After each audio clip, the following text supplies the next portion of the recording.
আমন্ত্রণ বাণিজ্য সংবাদে আপনাদের সাথে আছি আমি ইয়াসমিন সুমনা।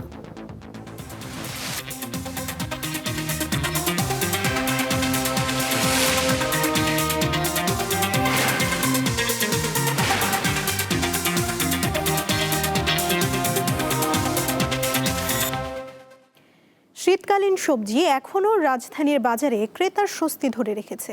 দাম নিয়ে অভিযোগ নেই বললেই চলে, তবে রমজানের কিছুটা সময় আগে থেকেই ছোলার ক্ষেত্রে অস্থিরতা দেখা যাচ্ছে। এছাড়া তেল ও চিনির দাম স্থিতিশীল রয়েছে।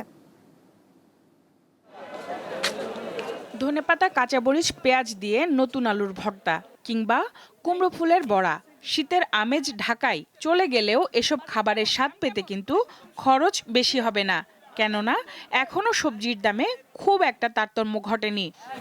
শুক্রবার রাজধানীর কারণ বাজার ঘুরে দেখা যায় মটরশুঁটি, উস্তে সহ দুই একটি সবজির দাম কিছুটা বেশি থাকলেও ফুলকপি, বাঁধাকপি, টমেটো, শালগম ও সিমের দাম নিয়ে ক্রেতার অভিযোগ কম। বিক্রেতারা বলছেন সরবরাহের ঘাটতি না থাকায় দামের হেরফের হয়নি। মূল্যটা সহনীয় এবং সবাই অ্যাফোর্ডেবল এবং সবাই কিনতে পারবে। সবজি তুলনামূলক রিজনেবল প্রাইস ঠিক আছে বাজার। কপি একটা কিনলাম 40 টাকা, গত সপ্তাহে 50 টাকা ছিল আর কি। তারপরে টমেটো কিনছি কেজি 40 টাকা, গত সপ্তাহে ছিল 70 টাকা। জালি 60 টাকা, গাজর 40 টাকা, সিম 60 টাকা, তারপরে মূলা 40 টাকা, কপি 30 টাকা, 40 টাকা, টমেটো 100 টাকা, এই আর কি। পবিত্র রমজান মাস শুরু হবে আগামী ফেব্রুয়ারির মাঝামাঝি সময়ের পর, কিন্তু রমজান কেন্দ্রিক পণ্যে এখনই তার প্রভাব পড়েছে। রমজান মৌসুমে আমাদের সবার চাহিদা বেশি হয়ে যাবে। যার লাগে 2 কেজি উনি কিনে 5 কেজি, যার লাগবে 5 কেজি উনি কিনে 10 কেজি। আমরা প্রতি বছর দেখি রমজানের আগে এগুলো কিছু প্রত্যেকটা ডালে কিছু না কিছু দাম বাড়ে। ছোলার ডাল বা বুটের ডাল আমরা বলি, বা ছোলা যেটা রমজানের, এই দুইটা পণ্যে একটু দাম বাড়ছে। আদা, রসুন ও পেঁয়াজের দাম রয়েছে অপরিবর্তিত। পেঁয়াজের বাজার 50 টাকা বেচতেছে খুচরায়, আর রসুন বেচতেছে এটা হলো 80 টাকা, আর এটা হলো 100 টাকা। বড়টা হলো 180 টাকা, 70 টাকা বেচতেছে। আর আদা আপনার 180 টাকা, আর হলো 200 টাকা বেচতেছে। রমজানের প্রতিবারে তো দাম বাড়েই, সেই আদা রসুন দাম বাড়তেই পারে। মাছেরও সরবরাহ ভালো, এতে দাম কম বলছেন বিক্রেতারা।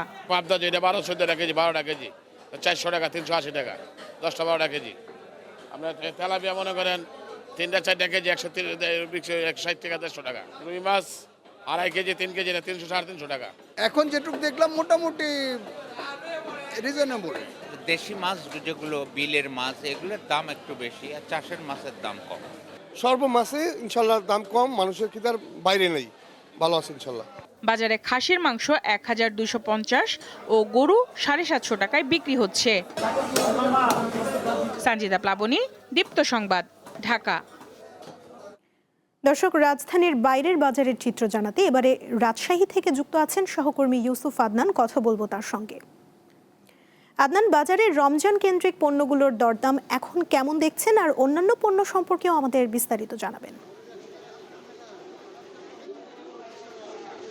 সুমনা, রমজান উপলক্ষে রাজশাহীতে এখন পর্যন্ত বাজার স্থিতিশীল রয়েছে, একেবারে ঊর্ধ্বমুখী বাজার এখনো আমরা লক্ষ্য করিনি। এবং রাজশাহীতে শীতকালীন যে সবজি রয়েছে, সবজির বাজারগুলোতে সরবরাহ বেশ রয়েছে। এই মুহূর্তে আমি রয়েছি রাজশাহী মহানগরীর সাহেব বাজার, মাস্টারপাড়া কাঁচা বাজার এলাকায়। এখানে আমরা দেখেছি যে শীতকালীন যে সকল সবজি রয়েছে সবগুলোর সরবরাহ রয়েছে। এবং আমরা আজকে আলু দেখছি যে বিক্রয় করা হচ্ছে, যেটি পুরাতন আলু রয়েছে সেটি 15 টাকা কেজিতে বিক্রয় করা হচ্ছে। এছাড়াও যেটি নতুন আলু রয়েছে সেটি বিক্রয় করা হচ্ছে 25-20 টাকা কেজিতে, এবং দেশি নতুন আলুটা 25 টাকা কেজিতে বিক্রয় করা হচ্ছে। এবং গত সপ্তাহ এই একই দাম ছিল আলুর বাজার। এছাড়াও আমরা দেখেছি যে টমেটো এবং অন্যান্য যে সবজি রয়েছে সেই সবজিগুলোতেও বাজার স্থিতিশীল রয়েছে। গত সপ্তাহের তুলনায় খুব একটা দাম বাড়েনি। আমরা আদা রসুনের বাজারও দেখেছি যে রসুন বিক্রয় করা হচ্ছে 70 থেকে 80 টাকা কেজিতে, এবং আদা বিক্রয় করা হচ্ছে 110 থেকে 120 টাকা কেজিতে। এবং পেঁয়াজের যে দাম রয়েছে, পেঁয়াজের দাম আমরা দেখেছি যে আজকে কেজিতে 5 টাকা কমে 35 থেকে 40 টাকা কেজিতে পেঁয়াজ বিক্রয় করা হচ্ছে। যে পেঁয়াজ গত সপ্তাহে আমরা দেখেছিলাম 40 থেকে 45 টাকা কেজিতে বিক্রয় করা হচ্ছে। এবং সিম বিক্রয় করা হচ্ছে রাজশাহীতে 40 থেকে 45 টাকা কেজিতে, এবং বেগুন এর আকার ভেদে বেগুন বিক্রয় করা হচ্ছে 40 থেকে 50 টাকা কেজিতে এবং প্রতিটি লাউ আমরা দেখেছি যে লাউ প্রতি পিস আকার ভেদে 35 থেকে 50 টাকা কেজিতে রাজশাহীতে বিক্রয় করা হচ্ছে। এছাড়াও ফুলকপি আমরা দেখেছি যে 40 টাকা কেজিতে রাজশাহীর বাজারে বিক্রয় করা হচ্ছে এবং রমজান উপলক্ষে আমরা দেখেছি যে খুব একটা দাম এখন পর্যন্ত ঊর্ধ্বমুখী হয় নাই। আমরা যদি রমজানের যে সকল পণ্য বেশি ব্যবহার করা হয় থাকে, যেরকম ছোলা রাজশাহীতে বিক্রয় করা হচ্ছে 80 থেকে 85 টাকা কেজিতে। এছাড়াও মসুরের যে ডাল রয়েছে, মসুরের ডাল বিক্রয় করা হচ্ছে 130 থেকে 140 টাকা কেজিতে এবং চিনি 105 থেকে 110 টাকা কেজিতে চিনি বিক্রয় করা হচ্ছে। এছাড়াও যে মাংসের বাজার যদি বলে থাকি, মাংসের বাজারগুলোতে আমরা দেখেছি যে অপরিবর্তিত রয়েছে মাংসের বাজারগুলো। আসলে এই ছিল আমার কাছে রাজশাহী থেকে বাজার দরের সর্বশেষ খবর। সুমনা। আদনান, ধন্যবাদ আপনাকে। আগামী 7 দিনের মধ্যে ভারতীয় সুতা আমদানিতে শুল্ক আরোপের সিদ্ধান্ত বাস্তবায়ন না হলে 1 ফেব্রুয়ারি থেকে সব স্পিনিং মিল বন্ধের ঘোষণা দিয়েছেন মিল মালিকরা। বৃহস্পতিবার সংবাদ সম্মেলনে এই ঘোষণা দেয় বিটিএমএ। এ সময় জানানো হয় এরই মধ্যে 7টি টেক্সটাইল মিল বন্ধ হয়ে গেছে, বাকিগুলো মাত্র 50% সক্ষমতায় চালু রয়েছে। দেশের রপ্তানি আয় সিংহভাগ নিয়ন্ত্রণকারী তৈরি পোশাক খাতের অন্যতম উপাদান সুতা, যার বড় বাজার দখল করে রেখেছে প্রতিবেশী ভারত। দেশে যে সুতা উৎপাদনে খরচ হচ্ছে $3, ভারত সরকারের ভর্তুকি সহ নানা ধরনের সুবিধা নিয়ে সেই সুতাই উৎপাদন করছে $2.5। 50 সেন্ট কম খরচে সুতা উৎপাদন করে আগ্রাসী বাজারজাতকরণ করছে তারা। ফলে হুমকির মুখে পড়েছে দেশের টেক্সটাইল খাত। এমন পরিস্থিতিতে শিল্পের বর্তমান অবস্থা তুলে ধরতে বৃহস্পতিবার সংবাদ সম্মেলনের আয়োজন করে Bangladesh textile mills association BTMA. এতে ব্যবসায়ীরা বলেন, মান ভালো হলেও দেশীয় সুতার বাজার বড় হচ্ছে না। এছাড়া কম দামে সুতা প্রতিবেশী দেশ থেকে আমদানি হচ্ছে। এতে চরম সংকটে এ শিল্প।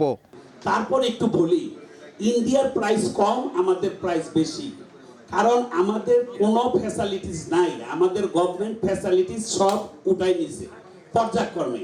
আমাদের গ্যাসের বিল ছিল 6 টাকা পার কিউবিক মিটার, এখন 32 টাকা। বিটিএমএ সভাপতি বলেন, নানা সমস্যায় দেশের সুতার কলগুলো বন্ধ হওয়ার উপক্রম হয়েছে। এসব সমস্যা সরকারের নজরে আনা হলেও তা আমলে নেওয়া হচ্ছে না। তো এখন আমাদের ফ্যাক্টরি বন্ধ করার জন্য উপায় নাই এবং আমরা সকলে ঘোষণা দিচ্ছি আমরা বন্ধ তো করবো, আমাদের ব্যাংকের টাকা ফেরত দেওয়ার সক্ষমতা নেই। $1 বিলিয়ন আপনি প্রণোদনা দেন বাৎসরিক, দেখেন 1-2 বছর, তারপরে দিয়ে আমাদেরকে চাঙ্গা করেন, বলেন যে ঠিক আছে তোমরা এখন স্বয়ংসম্পূর্ণ হয়েছো, এবার ফ্যাক্টরি বন্ধ করে দাও। বিদ্যমান সংকটে স্পিনিং মিলগুলো বন্ধ হয়ে গেলে তৈরি পোশাক খাত পুরোপুরি আমদানি নির্ভর হয়ে পড়বে, যা দেশের অর্থনীতি ও কর্মসংস্থানের জন্য ভয়াবহ ঝুঁকি তৈরি করবে বলে আশঙ্কা শিল্প মালিকদের। বাধ্য হব আগামী মাসে আমাদের ফ্যাক্টরিগুলো বন্ধ করতে। শাহরিয়ার ইমন, দীপ্ত সংবাদ, ঢাকা। এবারে জানাবো নির্বাচনী প্রচারণার খবর। পঞ্চগড় থেকে শুরু হয়েছে উত্তরাঞ্চলে 10 দলীয় ঐক্যের নির্বাচনী জনসভা। স্থানীয় চিনিকল মাঠের সমাবেশে উপস্থিত আছেন জামায়াতে ইসলামী সহ জোটের বিভিন্ন পর্যায়ের নেতারা। এবারে নির্বাচনে পঞ্চগড় 1 আসনের এনসিপির প্রার্থী সার্জিস আলম এবং পঞ্চগড় 2 আসনে জামায়াত মনোনীত প্রার্থী শফিউল্লাহ সুফি প্রতিদ্বন্দ্বিতা করছেন। জনসমাবেশ কেন্দ্র করে সকাল থেকেই জেলার বিভিন্ন স্থান থেকে মিছিল নিয়ে সমাবেশ স্থলে আসতে শুরু করে নেতাকর্মীরা। সমাবেশ থেকে ত্রয়োদশ জাতীয় সংসদ নির্বাচনে ভোটারদের নানা ধরনের প্রতিশ্রুতি দেন জোট নেতারা। উত্তরের জেলা পঞ্চগড়ে জামায়াতে ইসলামীর নির্বাচনী জনসভা চলছে। এ বিষয়ে জানাতে চিনিকল মাঠ থেকে যুক্ত আছেন সহকর্মী নূর আলম। কথা বলবো তার সঙ্গে। নূর, জামায়াতের আমির কি জনসভায় যোগ দিয়েছেন? এছাড়া অন্যান্য নেতারা কি বলছেন, আমাদের বিস্তারিত জানাবেন।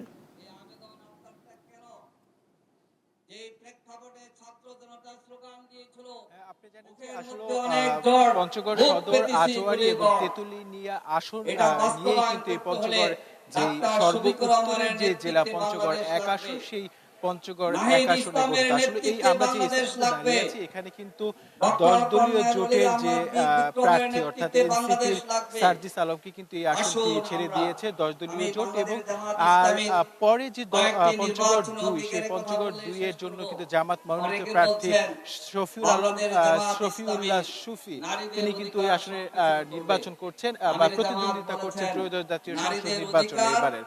তবে আমরা যে স্থানটিতে রয়েছি এই স্থানটি এই পঞ্চগড় এলাকার একটি ঐতিহাসিক মাঠ, সেই চিনিকল মাঠ, অর্থাৎ এই আমি যে দাঁড়িয়েছি তার পূর্ব পাশে হচ্ছে যে এখন বন্ধ অবস্থায় থাকা সেই পঞ্চগড় যেই এরিয়া, এর মধ্যে আমরা দেখেছি যে পঞ্চগড়ের যেই এনসিপি প্রার্থী অর্থাৎ 10 দলীয় জোটের যে প্রার্থী সার্জিস আলম তিনি এর মধ্যে মঞ্চে এসেছেন। তবে এখন পর্যন্ত জামায়াতের আমি ডাক্তার শফিকুর রহমান তিনি কিন্তু সমাবেশ এই যে স্থল রয়েছে এখানে আসেননি। তবে এর মধ্য দিয়ে তিনি একটা বিষয় যে তারা নেতাকর্মীরা রয়েছেন তারা অধীর আগ্রহে অপেক্ষা করছেন, হয়তো বা কিছু সময়ের মধ্যে এই জামায়াতের আমির এই জনসভা উপস্থিত হবেন এবং এর মধ্য দিয়ে যে উত্তরের যে বিভিন্ন এখান থেকে তিনি যে সমাবেশের পর তিনি এখান থেকে দিনাজপুর যাবেন এবং বিকেল 4টা থেকে ঠাকুরগাঁও যে জনসমাবেশ হবে সেখান থেকে জনসমাবেশের বক্তব্য দিয়ে তিনি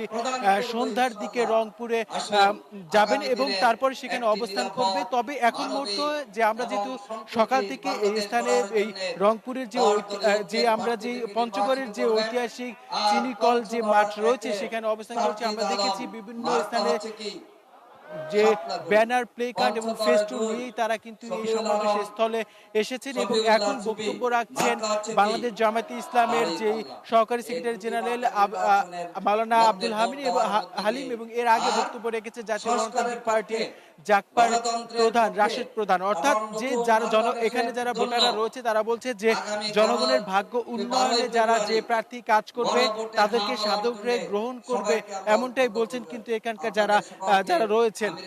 এই ছিল আমার কাছ থেকে আজকে যে সর্ব উত্তরের যে জেলা পঞ্চগড়ের যে 10 দলীয় জোটের যে জেলা পর্যায়ে যে নির্বাচনী যে জনসভা আজকে শুরু হয়েছে তার সর্বশেষ। পঞ্চগড় থেকে যুক্ত ছিলেন সহকর্মী নূর আলম। আসন্ন ত্রয়োদশ জাতীয় সংসদ নির্বাচন সামনে রেখে 7 জেলায় নির্বাচনী সমাবেশে অংশ নিয়েছেন বিএনপির চেয়ারম্যান তারেক রহমান। এসব সমাবেশে বক্তব্যকালে ধানের শীষে ভোট দিয়ে বিএনপিকে জয়ী করতে ভোটারদের অনুরোধ জানান তিনি। একই সঙ্গে আগামী দিনে বিএনপি সরকার গঠন করতে পারলে মহানবীর আদর্শে দেশ পরিচালনা, সারা দেশে খাল খনন, ফ্যামিলি কার্ড, কৃষক কার্ড, বেকারদের প্রশিক্ষণ দিয়ে কর্মসংস্থান তৈরি সহ বিভিন্ন প্রতিশ্রুতি দেন বিএনপির চেয়ারম্যান। বৃহস্পতিবার নির্বাচনী প্রচারের প্রথম দিন সিলেট থেকে সমাবেশ শুরু করেন তিনি। ভোরে নারায়ণগঞ্জের রূপগঞ্জের গাউসিয়ায় শেষ নির্বাচনী সমাবেশ করেন তারেক রহমান। নিজ নির্বাচনী এলাকা ঢাকা 17 এর ভাসান টেকের বিআরবি ময়দানে আজ নির্বাচনী সমাবেশে বক্তব্য রাখবেন বিএনপির চেয়ারম্যান।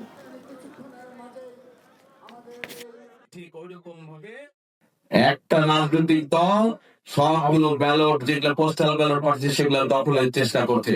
খবর পেয়েছেন আপনারা? সজাগ থাকতে হবে। এই যেভাবে আগে ভোট চুরি হয়েছে, ডাকাতি হয়েছে, এখন এরা ভোট ইঞ্জিনিয়ারিং করছে। আপনার ভোট, আপনার পরিচিত মানুষের ভোট কিন্তু দখলের চেষ্টা করছে। ভোটের প্রচারণার খবর নিয়ে এবারে আমাদের সঙ্গে যুক্ত আছেন ময়মনসিংহ থেকে সহকর্মী মাহমুদুল হাসান। কথা বলবো তার সঙ্গে। মাহমুদুল, ছুটির দিনে প্রচারণা কতটা জমজমাট আর ভোটের পরিবেশ কেমন দেখছেন?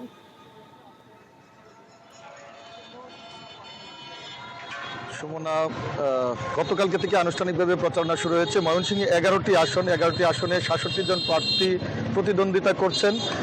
গতকালকে থেকে আমরা দেখেছি যে প্রতিটি আসনেই যারা ক্যান্ডিডেট হয়েছেন তারা কিন্তু ব্যাপক প্রচারণা শুরু করেছেন। বিশেষ করে আপনাকে একটি বিষয় জানিয়ে রাখি যে ময়মনসিংহের 11টি আসনের মধ্যে 9টি আসনে কিন্তু বিএনপির বিদ্রোহী প্রার্থী রয়েছে। এই সকল যে আসনগুলো রয়েছে এই 9টি আসনে কিন্তু আমরা দেখেছি যে একটি ব্যাপক প্রতিদ্বন্দ্বিতাপূর্ণ নির্বাচন নিয়ে আমেজ আমরা দেখতে পেয়েছি।